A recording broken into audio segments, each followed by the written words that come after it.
Bonjour la famille, j'espère que vous allez bien. Moi, je me porte merveilleusement bien. Donc, du coup, comme le titre le dit déjà, aujourd'hui, on va devoir parler de comment j'ai découvert ma passion. Donc, c'est un tout petit peu ça. Donc, vous allez souffrir avec moi parce qu'on va faire une story time, je crois, de 16 minutes ou 17 minutes. Donc, souffrons ensemble. Je vais essayer d'être brève. Donc, avant même d'aller plus loin dans le sujet, je voudrais d'abord relever trois petits trucs qui, à un certain niveau de notre vie, chamboulent vraiment beaucoup de choses. Il s'agit de la passion, la mission, le destin. Du coup, il y a un moment où on a tendance à se poser des questions du genre, mais quelle est ma passion? Est-ce que réellement c'est ce que je veux? Est-ce que je suis... De temps en temps, tu te demandes, mais est-ce que je vis mon destin? Est-ce que tu as des questions, tu as ces genres de questions-là qui reviennent à un certain moment de notre vie? J'espère qu'à la fin de cette vidéo, tu vas trouver des réponses par rapport à ces questions. Et c'est ça même le but et l'objectif de cette vidéo, c'est tout simplement de t'aider à découvrir ta passion. Et j'espère que toutes les questions qui tournent autour de la passion, destin et mission, tu pourras trouver des réponses à la fin de cette vidéo. Donc, je me suis dit que ça serait mieux que je vous parle de mon vécu, ça serait mieux de vous parler de mon expérience, parce que c'est même la très bonne manière d'expliquer les choses, au fait, pour ne pas que je fasse du copier-coller quand même. Donc, le mieux, c'est de vous parler de ce qui m'est passé, ce qui m'est arrivé plutôt, et voilà. Donc, comme toute personne qui se respecte, il faudrait d'abord qu'on commence par la définition. Mais ce que je vais faire, c'est pas prendre les définitions comme vous le connaissiez, au fait. Je suis sûre que vous connaissiez, vous avez déjà les définitions et peut-être que vous irez aussi faire vos recherches. Mais je ne veux pas vous donner la définition par rapport à ce que j'ai lu quelque part ou par rapport à... Je vais vous donner la définition par rapport à ma compréhension et par rapport à mes propres mots. Donc, s'il faudrait vraiment que je définisse la passion, pour moi, la passion, c'est quelque chose que l'on fait, qui nous fait, c'est quelque chose que nous faisons, qui nous fait vibrer, qui, quand on fait, on a plus la notion du temps. Quand on fait la chose, on le fait tellement avec amour, on n'a pas besoin d'être forcé pour faire cette chose-là. Ça peut être peut-être pour toi, pour cuisiner, c'est une passion pour toi. Quand on te demande de cuisiner, tu es d'ailleurs heureuse, tu vas faire les marchés, tu es en train de sourire. Je sais pas, peut-être pour toi, les sports, c'est une passion pour toi. Tu ne fais pas le sport, tu ne te sens pas. Et quand tu fais le sport, tu ne comptes pas le temps. En fait, comme nous autres, quand on veut faire les squats, on voit est-ce que c'est 20 minutes, est-ce que c'est bon. Toi, tu n'as plus cette notion-là. C'est de là même que découle ta passion, en fait. Quelque chose que quand tu fais, vraiment, tu ne peux pas expliquer pourquoi tu le fais. Les autres peuvent trouver que c'est une corvée ou ça, c'est franchement animatrice. Mais toi, tu trouves que ça te passionne, ça te fait du bien quand tu le fais. C'est ça, c'est dont je veux essayer de vous partager aujourd'hui. Donc, c'est comme ça que moi, j'ai défini la passion. Donc, après cela, je dirais que pour moi, ma découverte, elle a commencé très tôt. Elle a commencé à l'école secondaire quand j'étais en deuxième. Ouais, moi, je commençais le chemin. Ouais, je commençais le chemin quand j'étais en deuxième année secondaire. Donc, juste pour vous essayer de vous dire qu'il ne faudrait pas que vous découvriez un peu plus tard votre passion parce que elle ne va pas vous aider. Vous allez comprendre de quoi je suis en train de parler plus tard. Donc, le mieux, c'est de découvrir vraiment avant que ça ne soit tard. Voilà. Donc, comme je venais de le dire tout à l'heure, moi, j'ai commencé à l'école secondaire. Alors, il faudrait, avant de commencer vraiment d'entrer dans le mousino de l'histoire, j'aimerais vous dire que pour commencer ce chemin-là de la découverte de votre passion, le premier point à retenir, ce qui est vraiment essentiel, ce qui va changer vraiment beaucoup de choses, c'est être observateur. Voilà. Je te recommande de tout... prends le temps de tout le temps observer tout ce qui se passe dans ta journée. Donc, essaie vraiment décontrôler ton quotidien. Essaie un peu vraiment d'être observateur par rapport à ce qui se passe dans le quotidien, dans ta vie. Parce que avant même de t'endormir, avant même de prendre le temps de prier, soit de méditer, je ne sais pas ce que tu fais avant de dormir, mais aie le temps de retracer ta journée pour essayer de voir comment était ta journée, qu'est-ce que tu as fait la journée, qu'est-ce qui t'a fait plaisir pendant la journée. Est-ce que c'était parce que tu as passé du temps avec tes amis et ce qui t'a fait plaisir. Non, essaie un peu de... Moi, je trouve que c'est ça même le temps même de méditation. En fait, tu essaies un peu de retracer ce qui s'est passé la journée. Donc, c'est un peu ça. apprenons à être observateurs, apprenons vraiment à observer hein, avec le cœur et pas seulement avec les yeux où tu es en train juste de voir. Non, non. Essaie vraiment de prendre le temps parce que tu peux faire passer des opportunités comme ça sans te rendre compte. Donc, c'est un tout petit peu ça. Alors, moi, j'ai commencé à observer quand j'étais en deuxième, hein, deuxième, troisième. Alors, il faut dire que moi, j'ai eu la chance. C'est pendant les journées culturelles que je trouvais mon moment d'observation, en fait. C'est vrai que j'observais, j'aimais tout ce qui était animation. Du coup, même quand j'allais dans les activités, je faisais attention à ce que l'animateur du mariage devait dire. Du coup, je comprenais pas comment ça pouvait me prendre mon attention comme ça, tu vois. Donc, en deuxième année, pour ceux-là qui ont étudié à mon époque, je ne sais pas si jusqu'à aujourd'hui ça existe toujours, mais il faut dire que moi, quand je grandissais, on avait des journées qu'on en appelait des journées culturelles. C'est-à-dire qu'on avait de manifestations hein, chaque année. On pouvait en avoir deux. On les avait pendant les journées de la femme, soit c'est quand on finissait les examens. Donc on avait des journées culturelles dans des écoles où j'ai étudié. Et donc du coup, c'était un moment merveilleux, un moment où les élèves faisaient des activités, vous appeliez vos amis qui viennent voir ce que vous faites à l'école et tout. On faisait des expos. Du coup, c'était quelque chose vraiment de merveilleux. Moi, ça me fascinait. Alors, il faut savoir que moi, j'étais en deuxième année et ceux-là qui organisaient la journée venaient des cinquièmes et sixièmes. Donc, du coup, c'était les adultes, enfin, les plus grandes qui venaient chercher des écoles de, des premières et deuxièmes pour faire des activités, mais c'était eux des organisateurs. Donc, quand elles venaient pour passer dans les salles de classe, c'était ben, voilà, on est là, la journée culturelle s'annonce bientôt, venez vous enregistrer, soit venez passer des castings pour savoir ce que vous voulez faire pendant la journée culturelle. On a la danse, on a les chants, etc. Donc, venez présenter ce que vous voulez faire. Moi, j'allais pas, hein. Moi, j'allais pas, je trouvais que non, non, non, c'était ridicule et tout. Donc, du coup, je trouvais pas qu'il fallait que j'aille. Moi, ce qui me fascinait quand je venais dans les journées culturelles comme ça, c'était la personne qui animait la journée. C'était l'animateur, enfin, on n'avait que des filles, c'était l'animatrice qui animait la journée culturelle qui me fascinait, qui me faisait un bien fou, je ne pouvais pas comprendre, je me disais, mais waouh, comment elle fait pour ne pas avoir peur devant le genre. Du coup, j'avais vraiment, je prenais le temps d'observer cette fille, elle me fascinait, elle le faisait tellement avec amour, elle le faisait vraiment avec cœur. Franchement, moi, je venais de déjeuner culturel juste pour voir ce qu'elle allait faire. Alors, la bêtise que j'ai faite, c'était de ne pas approcher la personne. Donc, le deuxième point, c'est que quand vous trouvez que vous êtes en face de quelqu'un qui fait quelque chose qui vous fait plaisir, vous trouvez vraiment que c'est fascinant, approchez la personne, demandez-lui comment tu as fait pour maîtriser ça. Est-ce que tu as eu des formations? Comment je fais aussi pour avoir des formations? Moi, la bêtise, l'égoïsme que j'ai fait, c'était de ne pas approcher cette femme. Plus c'était une élève comme moi. Donc, du coup, je pouvais avoir beaucoup de facilité si je l'avais approchée à cette époque-là. Donc, du coup, j'étais à mon coin, mais quand même, il faut savoir que j'admirais la fille, au fait. Donc, du coup, ça passait comme ça, jusqu'à ce que je suis arrivée en quatrième année.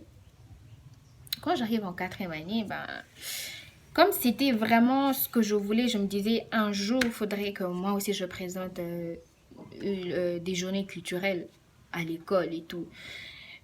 Mais il faut savoir que c'était pas du coup tu te réveilles et puis tu dis que tu animes. Non, il fallait déjà être dans le comité et tout, etc. Et moi, quand j'étais en deuxième, première année, je ne pouvais pas faire partie du comité. Mais je connaissais ce qu'il fallait faire quand tu es en quatrième, il fallait être chef de classe. Donc du coup, j'ai fait tout pour être chef de classe de ma classe, pour postuler enfin, pour être présidente du parlement de mon école. Et j'ai postulé, j'ai battu les élections, j'étais d'abord chef de classe de ma classe. Et après, je suis allée maintenant me présenter aux élections pour être présidente du parlement de mon école. Il faut souligner qu'à cette époque-là, le président du Parlement, c'était Oba Minaku. Donc moi, quand j'ai gagné les élections, j'avais tout le monde qui m'appelait Oba Minaku. Allez me chercher, le directeur, il venait, il dit, mais où est Oba Minaku? Non, il s'agissait de Asifi, oui.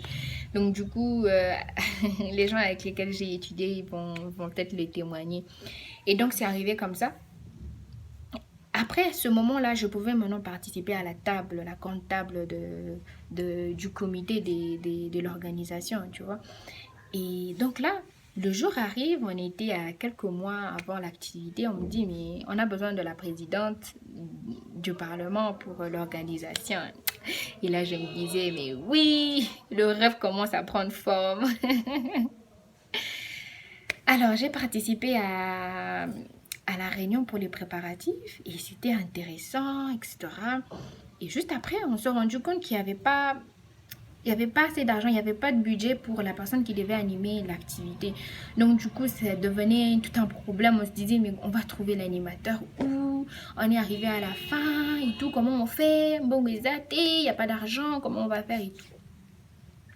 Moi, j'étais là, j'ai dit, j'ai dit, mais en fait, je peux présenter l'activité. Ils m'ont dit, tu as déjà présenté. J'ai dit, enfin, j'aime bien faire ça et je sais comment on fait ça.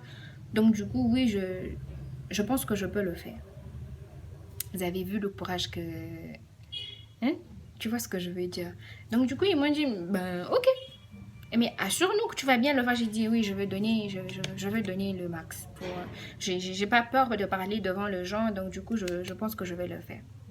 Ils m'ont dit, ok. Donc c'était gagné. Je devais présenter la journée culturelle et tout, donc il fallait donc me préparer. J'ai pris le temps de me préparer et tout. J'allais sur Google. Vraiment, j'ai eu le temps de me préparer et tout. Donc le jour j'y arrive et tout, je suis là. Bah, j'ai commencé l'activité au début. Hein, j'ai essayé de... voilà. Mais après, ça venait. Je me sentais dans le truc. Vous imaginez que je devais présenter de 8h à 17h l'activité. Donc, je devais animer, je devais vraiment assurer et tout. Donc, je l'ai fait avec un cœur. Et quand je le faisais, je ne voulais pas m'arrêter. Je ne voyais pas que c'était de 8h à 17h. Moi, je ne voyais pas ces temps-là. Je voulais même que ça aille jusqu'à demain. Je ne me fatiguais pas. Je le faisais tellement avec amour. Je ne voulais pas qu'on m'arrête. Je ne voulais même pas qu'on me donne une autre personne pour le présenter à deux. Je voulais le faire seul. Voilà. Et ça a commencé comme ça. Et quand j'ai fini, quand l'activité s'est finie, il y a mon directeur qui vient me voir. Il me dit, attends, tu es journaliste? J'ai dit, non, monsieur. Le préfet qui vient, il me dit, ah, Sifi, oui, c'était toi. J'ai dit, oui, c'était moi. C'était moi. Mais il faudrait vraiment que tu fasses du journalisme à l'université. Soit, je sais pas moi, à faire le droit. Comment tu peux ne pas avoir peur? Tu présentes devant 500 personnes, mais ça va pas. Comment tu fais ça? Et du coup, j'étais la star pendant une semaine. Tu as bien fait, tu l'as bien fait. Il faudrait chercher des formations pour vraiment être pro maintenant et tout et tout. Et j'ai dit oui, je vais y penser, je vais y penser. Donc chaque année, je présentais les journées culturelles et je me retrouvais dans ça. Je me sentais tellement bien. Je peux pas expliquer ce que je sentais quand j'animais les journées culturelles de mon école. Donc après, c'était comme ça, je prenais goût et les questions, ça commençait à trouver des réponses. En fait, je me disais, ah, peut-être que je suis faite pour ça, hein, et tout, et tout. Après, bah, j'ai eu mon diplôme, donc il fallait tout arrêter parce que j'ai quitté Kinshasa pour aller à un autre endroit. Donc du coup, c'est devenu... J'ai mis pause en fait. J'ai arrêté parce que je n'avais plus de champ où je pouvais exprimer mon talent. Ouais. Donc j'ai mis pause pendant un moment. Alors Dieu ne dort pas, Nzambala Lakaté. J'ai rencontré deux merveilleuses personnes que je salue en passant. Il y a Bénicia et Joël. Donc ces deux personnes-là m'ont accueilli comme pas possible. Il faut dire que d'entre elles, il y a l'une d'entre elles qui a son organisation qu'on appelle Youth Care. Je vais vous mettre le lien juste en bas. Donc ils m'ont dit, mais tiens, on a une organisation et on a besoin de jeunes. Est-ce que ça te dit de venir, machin et tout? J'ai dit, bah, je n'ai rien à faire chez moi, donc oui, ça m'intéresse, je peux venir. Non, le jour où je viens, ben, l'une d'elles qui me dit, ben voilà, chez nous c'est comme ça, on est ça. Donc elle m'explique ce qu'elles font dans l'organisation et tout. Après elle me dit, ben nous, on ne dit pas, voilà, tu vas faire ça, tu vas... Non, non. Dis-nous ce que tu penses faire. Donc après qu'elle m'ait expliqué ce que c'était cette organisation, ce qu'elle faisait, les objectifs, la vision. Elle m'a dit, mais c'est quoi ton apport en fait? Tu aimerais nous aider dans quoi? J'ai dit, ah, intéressant. Je lui ai dit, bah, je suis follement amoureuse de la communication. J'ai pas dit que j'étais animatrice, hein. J'ai juste dit que parce qu'il fallait que que j'habille ça, tu vois ce que je veux dire. J'ai dit, bah écoute, je suis amoureuse de la communication et je suis fan, Eh, ça c'est un secret que je vous dis, je suis follement, je suis fan de Oprah. Quand je parle de cette dame, j'ai de larmes aux yeux. Cette dame m'inspire. Cette dame, c'est mon modèle. Tu vois ce que je veux dire? Donc, je lui ai dit, je lui ai partagé ce que je voulais faire. J'ai dit, écoute, je suis vraiment amoureuse de la communication, ce que j'aime faire et tout et tout. Donc, mettez-moi seulement dans le département de la communication. Celle-là, elle me dit, ben, tu deviens notre chargée de communication. J'ai dit, ok, ok. Et donc, du coup, quand on avait des réunions, on me disait ce qu'il fallait faire et tout et tout. J'ai dit, ben, moi, comme je suis de la communication, je peux animer les activités. Donc, du coup, j'ai recommencé avec cette passion. Ah, il faut voir maintenant comment j'ai fait. J'ai doublé. J'avais, j'ai doublé. Donc, comme c'est quelqu'un qui avait vraiment l'expérience. Donc, je le faisais avec amour et tout et tout. Mes amis, mes collègues peuvent témoigner. Et là, on a commencé à m'appeler Oprah. À l'époque, on m'appelait Obama, mais là, on commençait à m'appeler Oprah et tout et tout. Ça me faisait plaisir, ça me faisait un bien fou que je ne peux pas expliquer au fait. Donc, du coup, après, ben, je sais pas si j'ai animé combien d'activités, je crois, ça peut être 20, je sais pas, mais c'est de trop. En tout cas, j'ai animé le mariage, je le faisais bien, ça je vous assure. Après, à un certain niveau, à un certain moment, comme je vous ai parlé d'observation, je trouvais que ça ne me faisait plus vibrer, au fait, ça me faisait plus vraiment un bien fou. J'ai trouvé que je devrais améliorer. Les attentes commençaient à changer, au fait. Je me suis dit, mais tiens, en fait, même quand j'anime ou que je présente des activités, on a toujours besoin de quelqu'un qui a préparé un speech, qui devait parler, qui doit parler pendant que moi j'anime. Et moi, je n'aimerais pas, je ne veux plus être animatrice, au fait. J'aimerais que moi aussi, on me présente, que je puisse avoir de quoi dire devant les gens, que j'aille un auditoire, que j'aille à préparer un speech, que j'aille de quoi dire aux gens, au fait. Je vais pas dire motivation, mais que j'aille à dire quelque chose aux gens. Je me suis dit, il faudrait que je travaille sur ça et tout et tout. Heureusement que cette amie, vraiment, elle m'a soutenue et elle m'a compris et tout. Je lui ai dit, je pense que c'est vrai que, parce que je faisais toujours allusion à Oprah. J'ai dit, mais Oprah a commencé en tant que journaliste, elle présentait son émission et tout. Moi, j'ai commencé comme animatrice, j'animais les activités, mais je pense, je sens qu'il y a quelque chose qui bouge en moi et je pense que l'animation, c'est pas ce que je veux au fait. Je voudrais préparer aussi un speech, je voudrais aussi faire partie des gens qui doivent, des orateurs au fait de l'activité. J'aimerais aussi avoir de quoi dire pendant les conférences, j'aimerais tenir une conférence. La- Ça commençait à venir, en fait, ça commençait à prendre forme. Donc, je sais pas ce que tu as compris, ce que je voudrais te faire passer comme message, c'est que quand tu es à la découverte de ta mission, tu ne commences pas directement, direct, tu as ce que tu voulais. Non, non, non. C'est vraiment un parcours, mais il faudrait seulement te rassurer que tu es en activité, tu as quelque chose que tu fais quotidiennement, enfin, habituellement. Excusez-moi. Il faudrait que tu aies vraiment quelque chose que tu as l'habitude de faire pour que tu puisses te dire non, non, non, non, il faut que j'améliore, il faut. Ah non, non, ce n'est plus ça, c'est ça. Mais du moment que tu ne t'es pas encore lancé, tu ne t'es pas encore jeté dans le vide, tu ne peux pas savoir ce que tu aimes faire. Tu vois ce que je vais te dire. Donc, c'est un peu ça. Donc, aujourd'hui, je peux dire que vraiment, ma découverte a été devenir une public speaker, une conférencière. En tout cas, c'est ça même qui me chamboule. Donc, plus tard, je voudrais être la meilleure conférencière de mon pays, la RDC. Donc, c'est un tout petit peu ça. Alors, avant de finir, j'aimerais te faire comprendre quelque chose, peut-être que tu n'as pas compris pendant que j'étais en train de parler, mais c'est que après cette expérience, j'ai compris qu'il y avait une liaison entre passion et mission. C'est que tu ne peux pas parler de ta mission sur Terre si tu n'as pas encore découvert ta passion.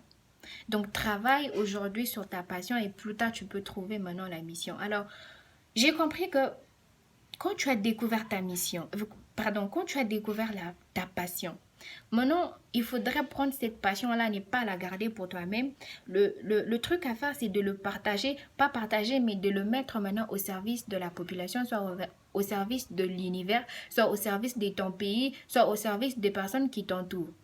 Non, par rapport à ta passion, je ne sais pas si ça sera chantre, je ne sais pas, danseur. Maintenant, quand tu danses, essaie un peu de mettre en vue de tout le monde pour essayer d'aider les gens par rapport à ce que toi tu aimes faire. Parce que tu le fais, tu n'attends pas à être rémunéré, tu n'attends pas l'argent quand tu fais cette chose-là. Tu n'attends pas qu'on te donne de l'argent pour que tu puisses faire cette chose. Tu l'as fait d'abord parce que ça te fait d'abord toi-même plaisir. Tu vois ce que je veux dire? Donc, une façon de te dire qu'avant même de parler de mission, il faudrait d'abord que tu puisses découvrir ta passion.